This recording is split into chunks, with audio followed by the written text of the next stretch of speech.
Yo, so what's up guys? So meron tayo ngayong Sigbay.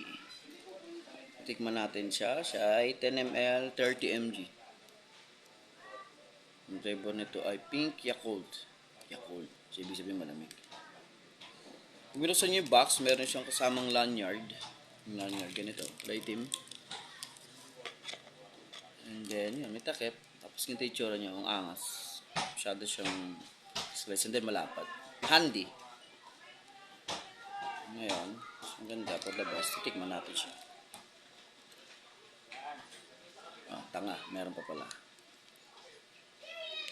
So, tatanggalin muna natin yung nasa ilalim. Para mo pa siyang Type C din siya. Type C.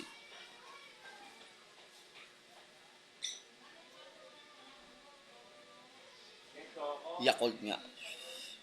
Unlike din sa ibang mga flavors na Yakult, mas malamig to, malamig. So, mga naghanap ng menthol, mas okay to sa inyo. 10,000 pops din to.